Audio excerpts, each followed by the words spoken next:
দিনটি ছিল কালী পুজোর ঠিক পরের দিন, মানে 22 তারিখ। সেদিন আমি চলে গেছিলাম একটা প্রভুর বাড়িতে।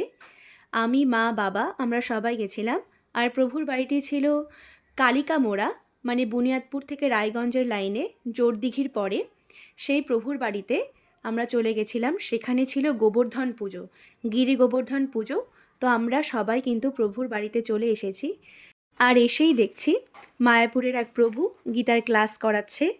তো প্রচুর ভক্ত সেই ক্লাস শুনছে।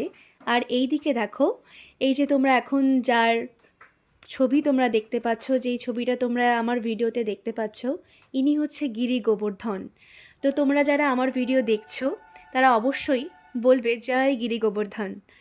তো এটা পুরোটাই অন্ন দিয়ে তৈরি করা, অন্ন দিয়ে সাজানো গিরি গোবর্ধনকে, যেটা ভীষণ সুন্দর লাগছিল, মন ছুঁয়ে যাচ্ছিল। আর এই দিকে দেখো, আমরা কিন্তু সবাই মিলে কৃষ্ণ নামে মেতে উঠেছি। সেখানে প্রভু কৃষ্ণ নাম করছিল, সাথে সাথে আমরাও কৃষ্ণ নাম করছিলাম। তারপরেই আমরা চলে এসেছিলাম প্রসাদের দিকে। আর দেখো, এত ভক্তের সমাগম, এটা বাড়ির পুজো বলে মনেই হচ্ছে না, মনে হচ্ছে বারোয়ারি পুজো। প্রচুর ভক্তের সমাগম ছিল সেখানে, মনে হচ্ছিল যেন বৃন্দাবনে চলে এসেছি। তারপরে আমরা সবাই মিলে বসে একসঙ্গে প্রসাদ পেলাম।